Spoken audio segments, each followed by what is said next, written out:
Hello ladies and gentlemen, this is Craig Stern with IndieRPGs.com, and another exciting episode of IndieRPGs.com checks out.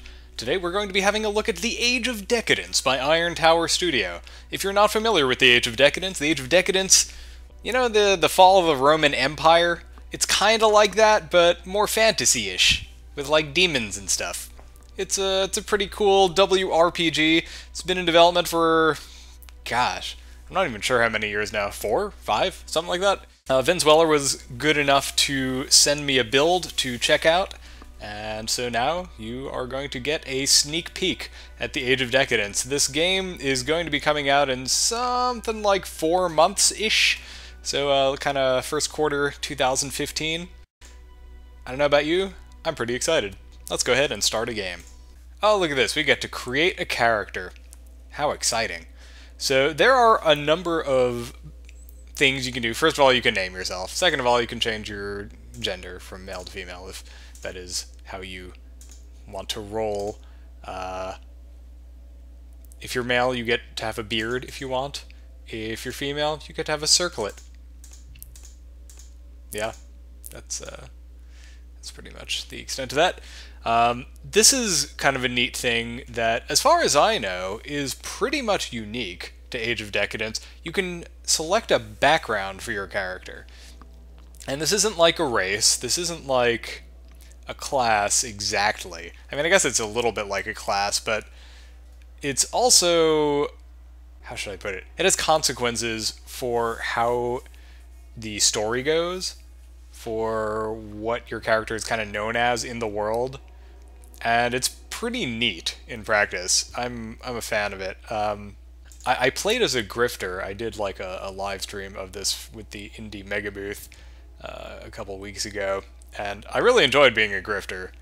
Grifters are basically just sort of like snake oil salesmen.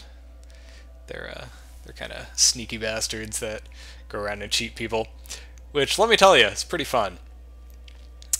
Drifters are just kind of, I'm not really sure what their deal is. Lore masters are basically like, so this is a world without magic as such, right? Instead there's like relics that can work magic. So lore masters know a lot about these things, and I guess it's as close as maybe the game gets to having mages. Then we have, let's see, there's the Praetor. Praetors are... so these are like diplomatic noble types, which will probably help you when you're dealing with noblemen. Unless it's House Aurelian, apparently. Apparently House Aurelian is not a fan. But House Daratan, Boatman of Styx, the Commercium, the 40 Thieves, you will be in good with all these people. Who is House Aurelian? So House Aurelian controls most of Mataran. Okay, so apparently this is the most powerful house, maybe? Maybe that's not the greatest choice, despite the advantages elsewhere? I don't know. You could be a thief, and everyone hates you, except for the 40 Thieves. Could be an assassin, and then everyone kinda likes you, except for the Imperial Guards, who hate your ass. So that's kinda neat. Everyone kinda likes lore masters, apparently. Grifters no one cares about. Drifters no one cares about. Mercenaries, the Imperial Guard apparently kinda likes mercenaries, which is interesting. The Commercium think they're alright, the houses think they're alright, and the boatmen and the 40 Thieves don't care. And then there's the Merchant. You could be a merchant. Merchants are presumably good at commercial stuff, I'm guessing. So that'll get you in really good with the Commercium and all of the sort of more respectable groups. And the Imperial Guards and the Thieves don't care at all. I've never been a merchant in this game, so what the hell? I'm going to be a merchant. Let's do it, and let's give ourselves a circlet, because we deserve one. Okay, so let's see. Choosing the merchant background starts us off with High intelligence and charisma, that's good. High perception. Pretty high dexterity. Medium constitution. And, or maybe that's slightly below average. I don't know. Maybe 6 is average. I'm not really clear on exactly what this means. Just based on the fact that 5 strength gives us a damage penalty, I'm guessing 5 is slightly below average, and that 6 is average? I have no idea. That would be a good thing to know, but the game doesn't say. It actually breaks down your attack and defense ratings based on your stats and based on which skills you've put points into, which is pretty nice. I really appreciate that. It's always good when a game is upfront about how its systems work, I think.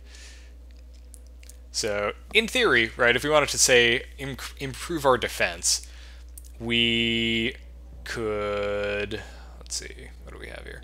Defense rating breakdown. Skill level times 10. So is there a defense skill of some kind? I don't see one. Maybe dodge? Let's see what happens if we put one into dodge. Okay, so dodge is a defense skill, or a skill that affects our defense rating. So we just like doubled our defense there by putting a point into dodge. So stat minus 6 times 5. So I'm guessing the stat in question is dexterity, since 6 minus 6 times 5 is in fact 0. If we increased our dexterity, we would have a slightly better defense. And that also makes me think I'm correct that 6 is average, because if 6 minus 6 being 0 means you get no bonus or penalty, that suggests that that's the average score.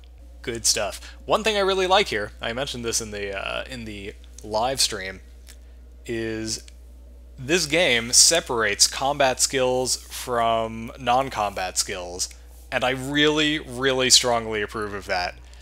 This was something I advocated for in that opinion piece I wrote, Toaster Repairman, talking about skill-based character creation systems and the drawbacks of making people weigh useful skills against non-useful skills.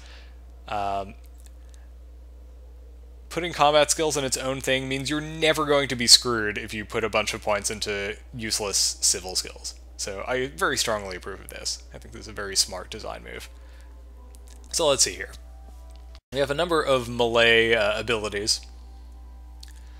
Yeah, so these all have their own like little advantages and disadvantages. The dagger gives you a 5% chance to bypass armor at level 1, a 10% chance to bypass armor at level 2. So the more points you put into it, the more likely you are to bypass your opponent's armor. Pretty good. The sword gives you a chance of a critical strike, which apparently doubles with each level you level it up. The axe has a 10% chance to strike a savage blow, which is 20% more damage. It isn't really clear how that differs from a critical strike. Might be worth exploring at some point. The hammer has...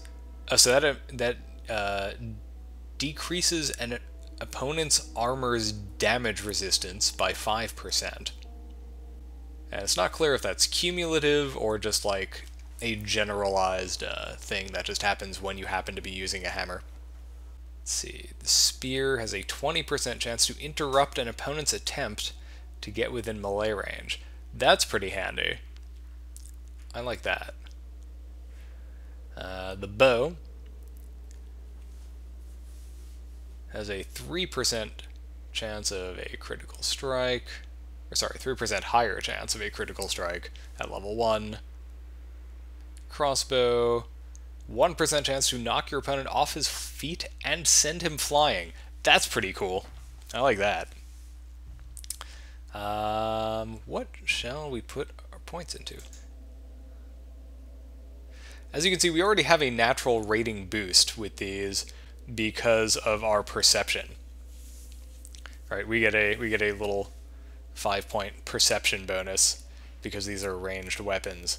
Whereas these, the stat in question is, presumably, let's see, stat minus 6 times 2 is 0.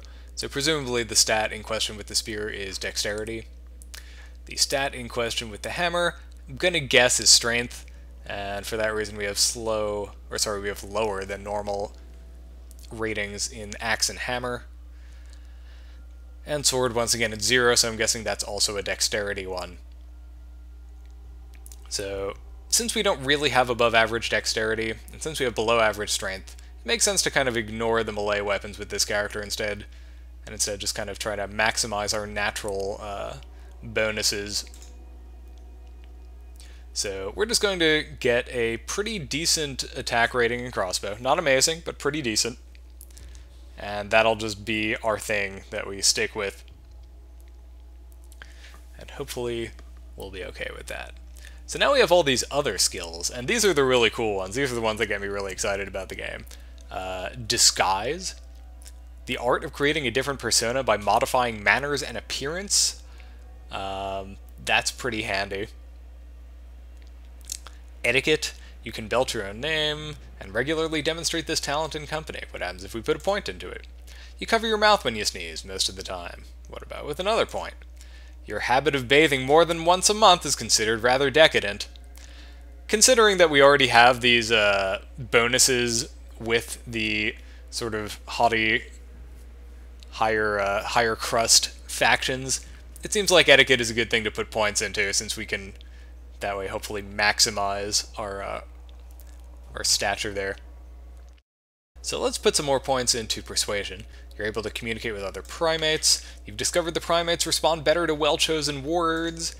You've learned to string words together for greater oratory effect. Oh snap, go us. Now, let's put some points into trading. I mean, we are a merchant, so presumably we want to not suck at trading, am I right? Yeah, let's put one more point into trading. Sells for 25% of value, buys for 140% of value. So we kinda suck at trading, frankly, but better than we would have been. Oh, and what happens if we get a level 4 with it? Sell for 30%, buy for... Okay, so this is just like a strict arithmetic bonus. It's not like something where it's going to make a huge difference if we put one more level into it. Maybe it's better to level up a few other things instead. Next we have Streetwise, which is basically our ability to deal with sketchy people. I think this could be handy if we're going to be a dialogue-heavy character. Let's put a couple of points into it. Novice level, you're the proud owner of a new bridge, and journeyman, you're sure they'll pay you back as soon as they're able to. Good stuff. Let's accept. Your adventure starts in Terron, a small crumbling town far away from the main tracks of travelers and caravans.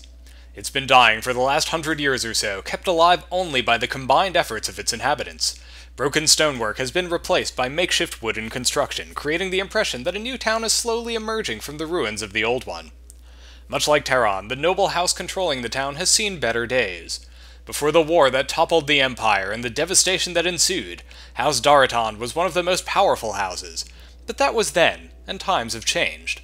Today it barely has enough strength to maintain its hold over the local guilds.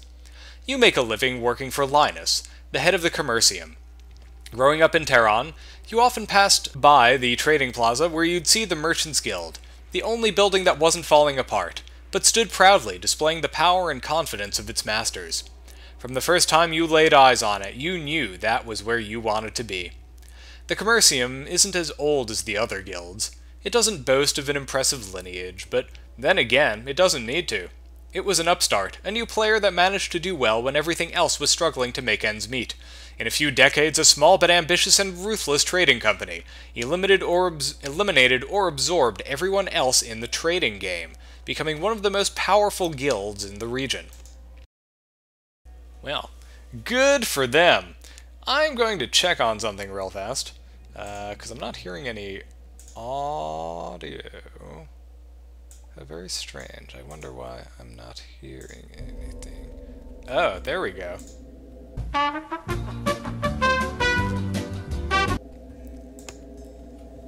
And now there's sounds. Check that out. Alright, let's see. Let's see what this thing says. Blah, blah, blah, blah, blah. You are standing in the richly decorated halls of the Commercium.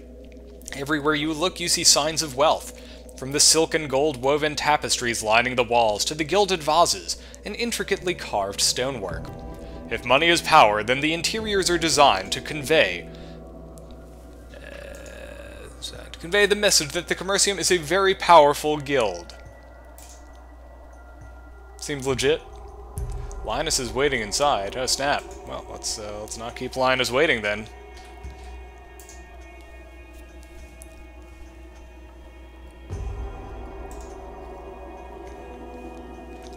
Linus the Skull owed his nickname to his appearance, and his appearance to the decades of service to the Merchants Guild. It was that service that changed an enthusiastic youth with blue eyes and wavy auburn hair into a dispassionate old man with a bald head and cold, almost colorless eyes sitting deep within the dark sockets. Business to Linus was a board game. He moved pieces and executed strategies without taking any human element into consideration. A good opportunity shouldn't be missed solely because some people were standing in the way. I can't believe that Gracious dared to come to Terron after all. That bastard. It's an insult! Gracious. The fat trader, remember?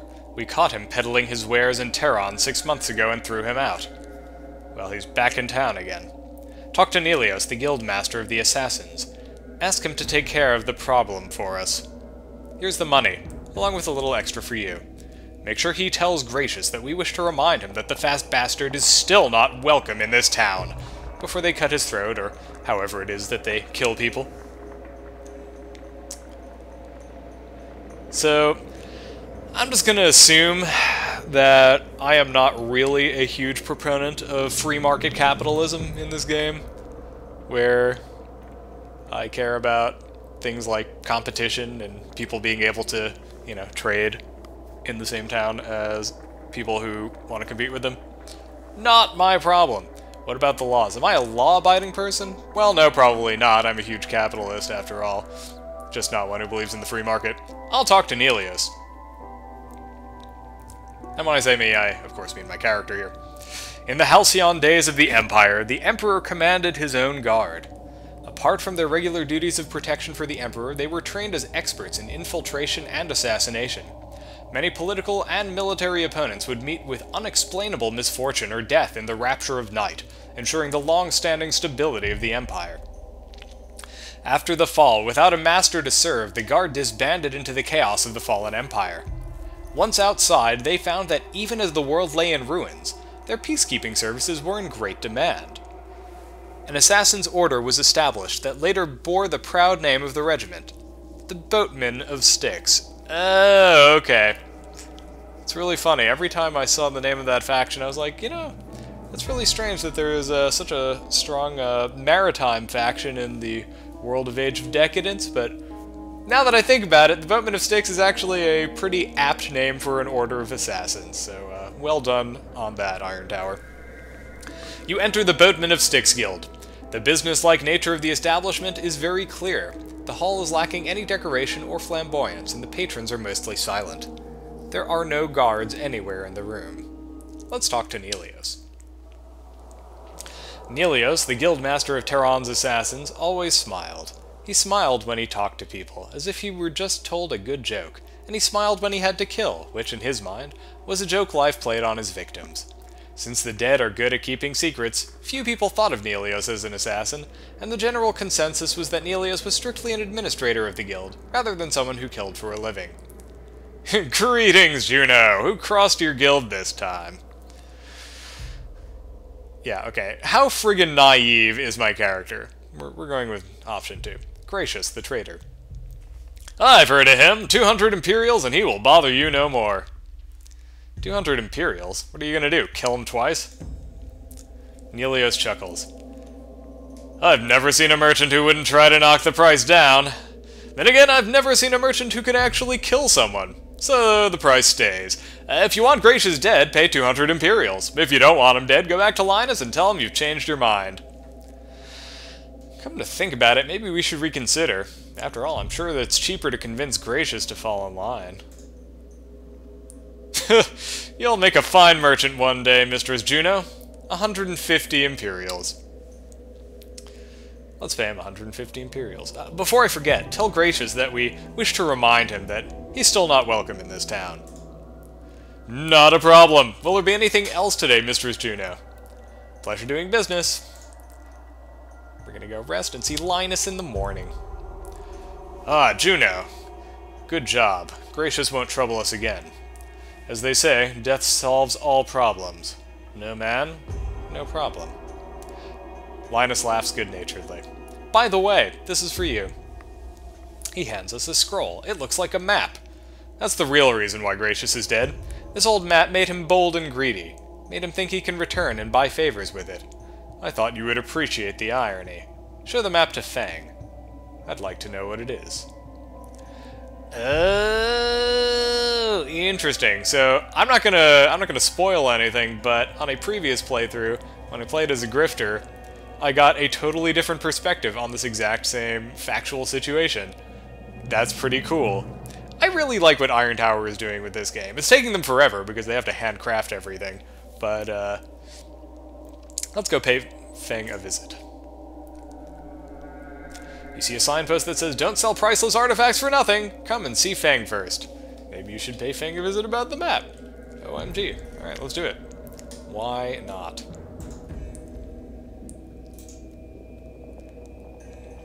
In a world on its way downhill, the future lies in preserving the pre-war knowledge. Lore masters, the self-proclaimed experts on the antiquity, are at the front line of this trade. Digging through ruins, copying ancient manuscripts, trading bits and pieces of pre-war knowledge, and appraising anything that looks old. Fang says, "What do you want?" Well, I'll tell you what I want, what I really, really want. Fang came to Terron with a caravan 2 decades ago. Nobody knew where he came from or why, but he had the bitterness of a man, soured by the memory of the life he lost. He was well versed in languages and the antiquities, but the town already had a lore master. Fortunately for Fang, this lore master soon fell sick and passed away, despite the best efforts of the local alchemist, who was quite puzzled by his symptoms.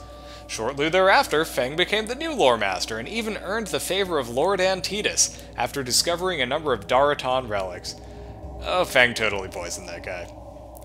"What is it?" asks Fang with irritation, acknowledging your presence and putting down some mechanism he was studying. "Can you appraise something for me?" Let's show him the trader's map. "A wise choice. Many people sell very valuable items without realizing their true value. Let me see. This... I can't believe it! It can't be!" Fang puts the map down, looking shocked. "This, my friend, is an extremely valuable artifact. I'll be honored to research it for you, but it will cost you 50 Imperials. Oh, look at this. Our Streetwise was a success. We know he's trying to cheat us. Easy there, Fang. Let's leave this valuable artifact act for farmers and discuss a reasonable price. Or if there's trading, 50 Imperials. If you're as good as you are greedy, I'm in luck. 20 coins and I will forget the insult. Well, trading could be useful, but we already succeeded in Streetwise, so, why not go for the sure thing? Fang chuckles. Alright, we'll leave the act for farmers then. It's a very old map of this region. I wouldn't pay 10 coins for it, but I know someone who will give you at least 100 Imperials. That's what you'll pay me 20 Imperials for. Do we have a deal?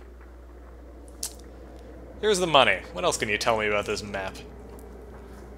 Not much to tell you, to be honest. Fang's smirk suggests that being honest is simply something he isn't good at. The map bears the seal of Thor Agoth the Artificer, one of the High Lords. I assume that's his temple in the middle. That's all I can really tell you. Talk to Antidus if you want to know more. We gained a new insight which can be used to increase our skills. The High Lords? You've heard about the war with the Kantari, at least. You know, the one that turned this entire continent into a wasteland? It said during the war, both sides summoned supernatural allies from other planes of existence, if you believe in such nonsense.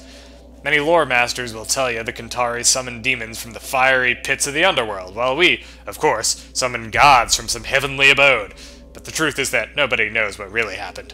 What we do know for sure is that the Empire crumbled and fell, leaving us ruins, a handful of towns, and stories to scare our children with. Fascinating. I'll go pay Lord Antidus a visit then. It goes without saying that if he doesn't pay me, I'll be back to finish our conversation. Wait. You look like a capable woman. There's a small matter I'd like to talk to you about. Lord Antidus has invited another lore master to Terron.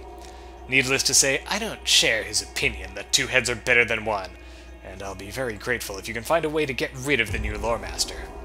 His name's Cassius. He's probably at the inn already, so don't waste any time.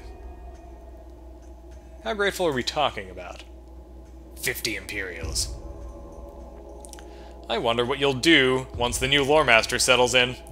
I've heard that it's quite hard to start begging at such an old age. Fine, I'll double it. 100 Imperials, just get it done. Don't worry about it. Heh heh heh.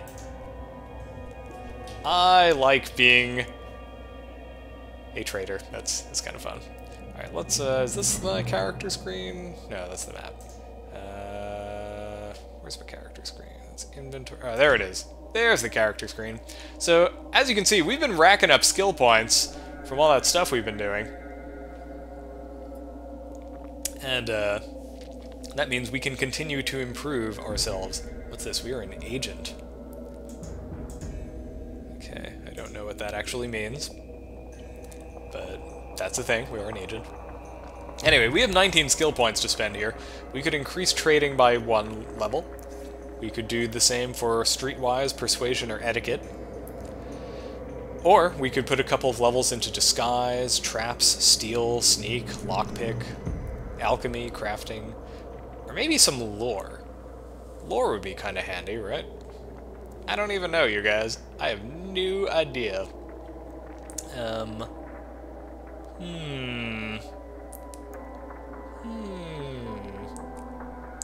I know that at some point we're not going to be able to keep just spreading points out. We need to get, like, genuinely good at some things, but I don't know what's going to be most helpful. I just don't know. So, what is crafting? A skilled craftsman has the knowledge to create and improve their own equipment. That's pretty cool. Then again, if we get better at trading, yeah, let's increase trading. I feel like that's the thing we're going to need to know, what with being a merchant and all. We'll just do that. Okay, so now then, we need to go and find Cassius at the inn. This game has fast travel, which is really exciting. You see the local inn. It's a large old building in the middle of town. The sign in front of it welcomes weary travelers and offers an impressive variety of services at reasonable rates. Oh snap, let's go inside. You know me, I love reasonable rates. The inn is full of guests. After spending weeks and sometimes months on the road, they have an unhealthy appetite for cheap wine, stove-cooked meals, and women willing to share their beds for a few coins. That doesn't sound unhealthy to me. Well, at least part of it, depending. There's a storyteller, there's Cassius, there's an alchemist. We can talk to the alchemist. Let's talk to the innkeeper. Let's not go. Whoa, we're walking through people there. Okay. Hey, innkeeper, what's up? Need a room? Do you have time for a few questions? Sure. What do you want to know? Let's see. Why are there so few towns? Well, you see, son, when you have to make towns full of NPCs with branching dialogue, it takes a really long time to make a town. That's probably not his actual answer. What do you think of Lord Antidus? A great man, says the innkeeper without hesitation. The town's blossomed under his wise rule. We're all very, very grateful. You can tell that to his lordship. I'm not... Of course not. What am I saying? It's a perfectly normal question. People ask me that all the time, and I always tell them what a great man Lord Antidus is. You can tell that to his lordship. I'd like to ask you something else. Hear anything interesting? Same shit, different day, shrugs the innkeeper. I'd like to ask you something else. What can you tell me about House Daratan? It is the noblest of houses, a ray of light in utter darkness. I'll be sure to mention it to Lord Antidus. What about House Aurelian? House Aurelian controls Mataran, the largest and richest city that dwarfs both Terron and Ganazar. No matter what they tell you, Juno, size does matter. we'll just leave that one alone. What does Lord Gallius want? What does any lord want? More power. He doesn't want to be restricted by his peers, nor does he want to put up with the Imperial Guards. He wants them to bend their knees to him. All of them. Terron, Ganazar, Kertor. Now, some may say that Gallius does a fine job running Mataran, and that maybe we should let him run the rest, but that's not going to happen. At least, not without a major bloodletting. Okay, so we've just learned a little more about the politics of the world. That's cool. And somehow we ended up over here. Hopefully we didn't walk through any more people. We could talk to that storyteller, however, I'm interested to talk to Cassius, so let's do it. 42-year-old lore master Cassius, contemptuously called young Cassius by his gray-haired colleagues, has never understood the appeal of digging through dirt and ruins like a rat. Instead, he preferred to spend his time among neatly preserved scrolls, studying the work of many prominent lore masters of antiquity, and hundreds of accompanying commentaries he considered indispensable. Master Cassius was working on his second tractate, analyzing manifestations of the divine will in year 4052, when Antidus' emissaries invited him to Terron. Cassius arrived early and was getting tired of waiting when you showed up and graced him with your attention. Is there something you want? Actually, before we talk to Cassius, let's save the game. Just so I can... Here, we'll just save over that. Yes, thank you very much. Because I'm curious to know what some of these different things lead to. So, let's try following Fang's directions here. Lord Antidus has sent me to escort you. Follow me. Cassius looks around in confusion. What is this hovel? Explain yourself immediately. Let's see. Master Fang thinks that you've made a mistake accepting Lord Antidus' invitation so hastily. He asked me to correct it. We could try to intimidate him using Streetwise. You've made a mistake coming here. If you want to live, leave now and never come back. And we can try persuasion. You aren't getting it, are you? If you stay here, you will die. Do you want to wake up every day knowing if today is the day? Do you want to live in fear, never knowing when the assassins will strike? Let's try persuasion. We haven't really used that one yet. No, says Cassius quietly. I don't. I'll leave, he says after a long pause. You don't have to worry about me anymore. Yeah. Look at that. We managed to do Fang's dirty work without having to actually kill Cassius. It's almost moral. I mean, we did kind of threaten this guy's life, but we didn't kill him, so that's kind of good, right? Hey, Fang, what's up? Now what? I should be charging for a visit, you know, but I'm way too kind, and people take advantage of me all the time, sighs Fang. What do you want, Juno? Make it quick. Cassius is no longer a problem. So young Cassius is gone and will bother us no more. Good riddance, I say. Such a pompous ass that boy was. Well, I owe you a lot more than what I paid you. You must forgive an old man his habits, and I'd like you to have this. Fang carefully unwraps a small bundle and gives you a ring. Aw, Fang, are you proposing? It's a heavy silver ring covered with softly glowing runes. While the metal feels cold to the touch, the glowing runes burn your fingertips. It's the famous magic ring of General Galbo, explains Fang. The ring was crafted by the Council of Magi to grant the General special powers, which made him unstoppable in battle. After the General's death, the ring was thought to be lost and hasn't been seen for centuries. It is, without a doubt, one of the most important relics of the Empire, and its reappearance is a great omen. Yeah, cool. What powers does the ring have? Evidently, it makes people stupid. Fang sighs and continues. As I was saying, the ring had changed many hands until it was somehow acquired by your great-grandfather. Since you are, quite obviously, unworthy of possessing such an artifact, you've decided to offer it to Lord Antidus, who, as everyone knows, is the one and only true son of the Empire, as a tribute. With me so far? So, yeah, if you're stupid, you'll select this. But obviously, he's letting us in on a lie to tell to Lord Antidus so that we can bilk him for some money. What the hell? Let's try it. Yes, count me in. Very well then. Fang gives me the ring. Where are you from, Feng? The heavenly kingdom of Zin. Where else? I've never heard of Zin. The locals are convinced that their empire had conquered what they call the known world. I can assure you that is not the case, although they did do their best to turn it into a wasteland. Why did you come here? Anger flares in Feng's eyes, but he manages to control himself. He glances at you, considering something, and finally says, I was exiled. I was young when it happened, young and foolish. My father's connections had secured me a position at the palace, and I thought my future was all but certain.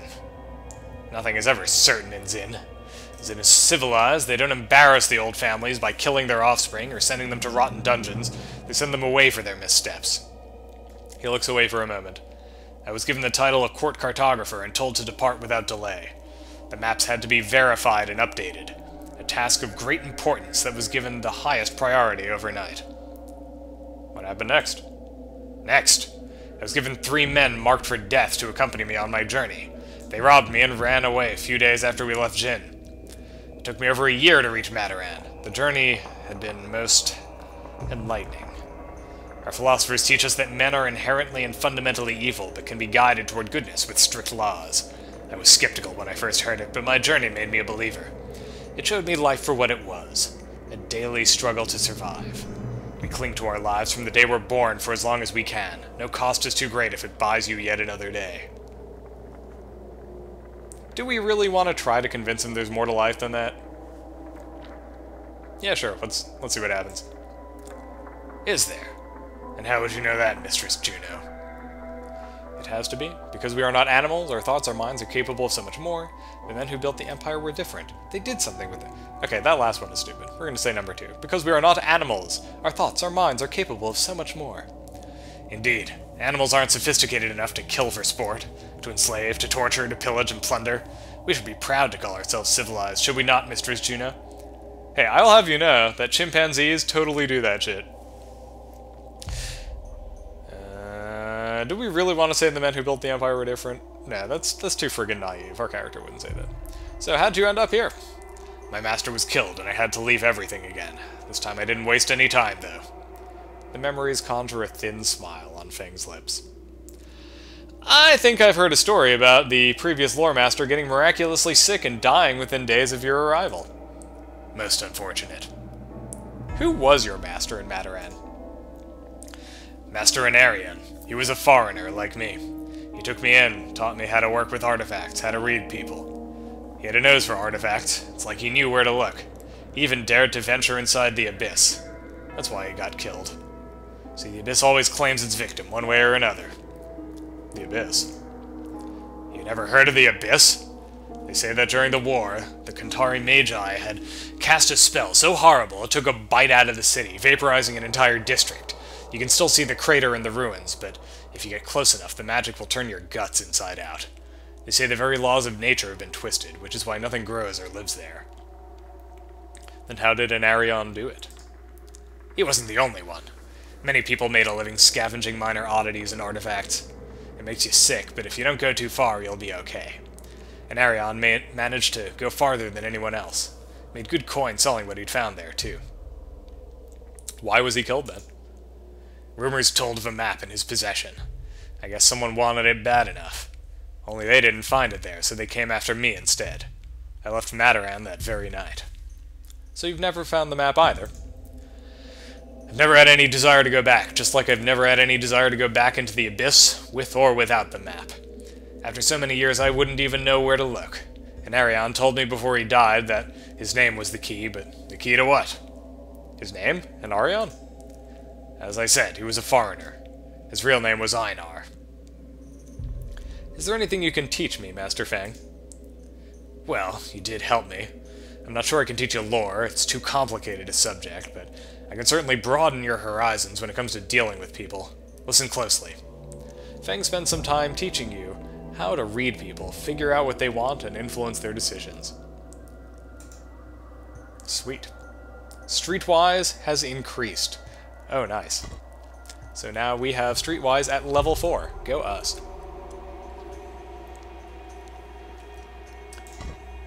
We sure are one Streetwise merchant. Alright. So now that we've done that, I kind of want to go to see Lord Antidus. Let's head over here. You're heading toward the Daraton compound, a well-fortified and guarded seat of power of House Daraton. Can we talk to this guy? No, we can't.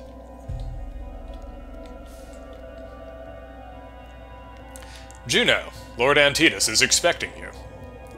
He is. Your deeds speak for themselves, don't they? Come, let's not make the old man wait. Uh-oh. How's Daraton reputation decreased? That's not promising. You stand in the Hall of Antidus, signs of wealth and power all around you. Wherever you look, you see exotic tapestries and paintings, rare vases, gleaming statues. Ornate pillars run the length of the hall, all the way to the throne itself, where Lord Antidus is sitting in front of his audience, a group of petitioners seeking his aid and favor. Soldiers of the house stand guard, ready to shield Antidus and turn the hall into a slaughterhouse at the first sign of trouble. You wait for your turn and then approach. Lord Antidus gestures and a man steps from behind the throne. It's your old friend Cassius, smiling triumphantly. You dare to plot against me? Explodes Antidus, barely controlling his rage. Delar, throw her out of my town! Ooh, well, we can try persuasion. I acted out of ignorance, not malice. Please give me a chance to redeem myself, my lord. Oh man, that succeeded. Go us. A chance? Very well. Delar, put her skills to the test. If she survives it, bring her back to me. Thank you, my lord. Eager to help, are you? House Aurelian is digging into some old ruins not far from Terron. Apparently, it was an old mining facility and some machines are still intact. They've even sent for Sorab, which is bad news. He's an expert on old machines. If it has gears, he can fix it. We can't have that. The last thing we need is the Aurelians setting up shop in our backyard. So, what do you want me to do? Whatever it takes to stop them. Killing always works, but if that's too plebeian for your sophisticated taste, try something else. Can you give me any men? Delar shakes his head. First, we don't know for sure what we're dealing with. I need all the men in case the situation isn't what it seems. Second, I'd like to see what you're capable of. You don't have a problem with that, do you? What else can you tell me? Not much. Ruins are everywhere, but we don't have enough money and people to look under every stone. A few weeks ago, House Aurelian set up a camp there and started digging. They may have something there, something we don't know about. Or they have nothing and are just waiting for us to give them an excuse to attack Terron. Where do they get supplies? Good question. They're too far from Mataran to be supplied regularly, and they aren't used to living off the land. Ask around, see what you can find. Well, if you didn't like the first problem, you're definitely not going to like the second one. A gang of raiders captured one of our nobles. Someone should go there and find out what the raiders want. Didn't they tell you what they want? That's a funny story, actually. A few days ago, a raider walked in and started making demands, claiming that his gang had captured a lord. We didn't take the bastard seriously, and used him for target practice. Then it turned out that some distant relative of Lord Antidus is really missing. But it was too late. Now my men aren't very eager to go there and pay the blood debt. And you're sending me there? It's a sacrifice I'm willing to make. Very generous of you. Alright, I'll give it a shot. Hoo boy. That seems like a thing that might not go well. So what do we have here? We have a Pushio. This is apparently a dagger of some kind. We have a map. We have a ring. We have 461 gold coins. And we have a well-cut ruby. That's cool. I wonder where we can go to get a crossbow. I mean, presumably the Merchant's Plaza might have something. Let's look around. Do I see anyone with weapons on their table? Weapons, weapons, weapons, whoa.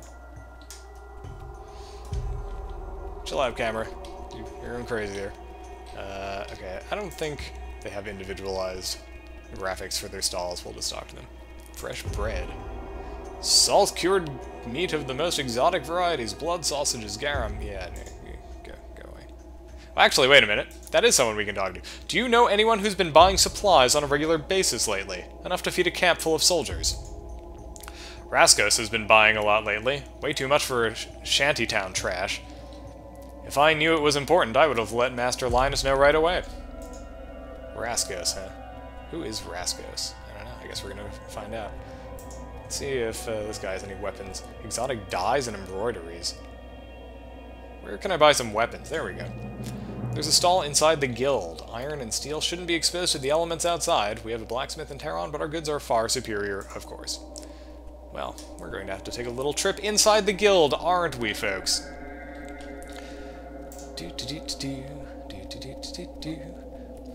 One thing I really wish they would do is to just have a little ability to shift-click to run. That is not a thing in the game. You're just always leisurely strolling around. It's the alchemist. Okay. And merchant? Maybe this guy sells weapons. Let's find out. That looks kind of like a sword, and that looks kind of like armor. Mistress Juno, welcome to my store. As you know, we have the finest selection of goods at unbelievable prices. So please, make yourself at home and browse the merchandise. Alright, what do we got? That is a barbed missile. So those are arrows and bolts. Cause a lot of damage, but they have really poor armor penetration. Armor-piercing missile. Okay. That's good. I do have a crossbow. I kinda want a crossbow. Hello, crossbows. What's this? Heavy crossbow. Damage 11 to 19, speed 2 action points, reload speed 6 action points, capacity 1. Wow. So you have to reload in between each shot, it looks like. So maybe heavy is the way to go. You know, just make it count. On the other hand, this one has a much lower AP cost for reloading. So it's like 5 AP to shoot and then reload, whereas this one is 8 AP to shoot and then reload. Which may make the hand crossbow a better bet. Then again, let's see, it's 11 to 19 versus 5 to 9. So that's more than double the damage for maybe like, I don't know, what would that be, I guess? Maybe a 60% increase in AP cost. Clearly this is the way to go as far as like damage per...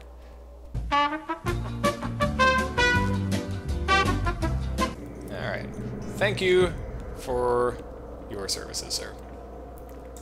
Now we'll go to the inventory screen, we'll equip the armor, and I wonder if we'll get in trouble for wandering around town with a crossbow in hand. Whoops. Well, only one way to find out.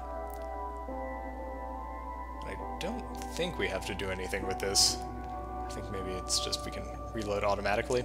I hope so. If I'm wrong about that, we're gonna find out.